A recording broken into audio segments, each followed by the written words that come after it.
আসসালামু আলাইকুম। আজকে দেখাচ্ছি আমের আমসত্ত্ব। প্রথমে আমরা কিছুটা মশলা, পাঁচফোড়ন একটু তাওয়ায় ঢেলে ঠান্ডা করে ব্লেন্ড করে নেব। তারপরে এখানে আম কেটে রাখা ছোটো ছোটো করে সেটা আমরা ব্লেন্ড করে ছাঁকনিতে ছেঁকে নেব। তাহলে একটা স্মুথ ইয়াটা পাবো। জুস এই যে এখন স্মুথ একটা ইয়াটা পেয়েছি। আমরা এটা এখন আমসত্ত্ব বানাবো। আমরা এখন একটা পাত্রে দিয়ে দিলাম, দিয়ে এর মধ্যে পরিমাণ মতো চিনি, আধা চামচ লবণ এবং 1 চামচ মরিচের গুঁড়া দিয়েছি। দিয়ে আর ওই যে মশলাটা তৈরি করেছিলাম সেটা আমরা পরে অ্যাড করব। আমি এখানে কিছুটা পাকা অর্থাৎ লাল লাল হয়ে গেছে এমন আম দিয়ে করেছি। আপনারা পুরো কাঁচা আম দিয়েও করতে পারবেন, কোনো সমস্যা নেই। এটা খেতে অসাধারণ লাগে। আমরা জাল দেওয়ার পরে যে পাত্রে দেবো সেখানে আমরা একটু তেল ব্রাশ করে এভাবে ঢেলে দিচ্ছি। তারপরে রোদ্রে শুকিয়ে আমরা নিয়ে আসছি। এভাবে আমরা তুলে নিব। তারপরে আমরা এভাবে দাগ দিয়ে কেটে এভাবে ছুরিতে দাগ দিয়ে কেটে আমরা ভাজ করে নেব। অসাধারণ হয়েছিল। আশা করি আপনার বাসায় একবার হলেও ট্রাই করবেন। ছোটো বড় সবাই খুব পছন্দ করবে। সব আমার চ্যানেলটি লাইক এবং শেয়ার দিন, সাবস্ক্রাইব করবেন এবং আমার চ্যানেলে সব রকম রান্না রয়েছে, সবাই দেখবেন। আসসালামু আলাইকুম। আজকে দেখাচ্ছি সবার প্রিয় এবং পছন্দের আমের আচার। এটা অসাধারণ লাগে। আমরা কিছু শুকনো মরিচ নিয়েছি, নিয়ে একটু তেলে আমরা বের করে নেব। আর নিয়েছি রাঁধুনি বিডি যেগুলো একটা পাঁচফোড়নের মশলা একটু তেলে নিয়ে ব্লেন্ড করে নিচ্ছি। এখানে দিয়ে দিচ্ছি আধা লিটার সরষের তেল, 3-4টা দারুচিনি আর 1 কাপ হচ্ছে রসুন ছাঁচা। এটা একটু নাড়াচাড়া করলে তেলটা এভাবে ফুলে উঠবে। এর মধ্যে আমরা আমাদের কেটে রাখা আম দিয়ে দিব। এখানে 8-9 কেজি আমি আম দিয়েছি। তারপরে এখানে 10 কাপের মতো চিনি দিয়েছি। আপনাদের পরিমাণ অনুযায়ী স্বাদ অনুযায়ী কম বেশি করে নিতে পারেন।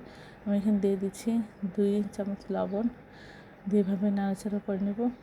আর এর মধ্যে প্রিজারভেটিভ হিসেবে আমরা সাদা সিরকা বা ভিনেগার দিব। দেখুন চিনিটা দেওয়াতে এর মধ্যে পানি উঠেছে, আর পানিটাই এই আমটা সিদ্ধ করে ফেলবে, গলিয়ে ফেলবে। এটা গলা হতেই অসম্ভব মজা হয়েছে। আমরা সাদা সিরকা দিয়ে দিচ্ছি। দেওয়ার পর আমরা এখানে দিয়ে দিচ্ছি ব্লেন্ড করে রাখা মরিচের গুঁড়ো। আপনার পাটায় বেটে নিতে পারেন। মরিচের গুঁড়ো দিয়ে আমরা সরিষার তেল দিচ্ছি। বারবার সরিষার তেল দিয়ে অর্থাৎ টোটাল 1 লিটার মতো সরিষার তেল লেগেছে। আমরা এভাবে বারবার নেড়ে করে নিব। তারপরে এর মধ্যে এখন দিয়ে দেবো ব্লেন্ড করে রাখা মশলা, পাঁচফোড়ন। অসাধারণ হয়েছিল, অসম্ভব সুন্দর গ্রান বের হয়েছিল। আশা করি সবাই এভাবে একবার হলেও রান্না করবেন, তাহলে দেখবেন সবাই খাওয়ার জন্য টানাটানি করবে, অর্থাৎ সবাই মুহূর্তেই এটা খেয়ে নিতে চাবে এবং যে দেবে সেই আপনার কাছে রেসিপি জানতে চাবে। অসম্ভব মজা। সবাই আমার চ্যানেল লাইক ও শেয়ার সাবস্ক্রাইব করবেন এবং আমার চ্যানেলে সাবস্ক্রাইব করে এর পাশে থাকবেন। দেখাচ্ছি কাঁচা আমের জুস। আমরা প্রথমে আধা পাকা আম এভাবে ছোটো ছোটো করে কুচি করে কেটে নিয়েছি। তারপর আমরা এটা ব্লেন্ডার জারে দিয়ে দিব। দিয়ে আমরা এর মধ্যে পরিমাণ মতো লবণ দিচ্ছি। তারপরে এর মধ্যে আমরা দিয়ে দিচ্ছি 7-8 চামচ চিনি। আপনারা যদি কম চিনি খেতে চান তাহলে কম দিবেন। আর এর স্বাদ বাড়ানোর জন্য আমি দিয়ে দিচ্ছি বিট লবণ। আপনারা এই বিট লবণটা দিতে পারেন, তাহলে এর স্বাদটা বেড়ে যাবে। আর কেউ যদি এখানে একটু ঝাল ঝাল খেতে চান তাহলে অল্প একটু মরিচ দিবেন। আর ধনিয়া পাতা খেতে চাইলে ধনিয়া পাতা দেবেন, যাদের কাছে ভালো লাগে।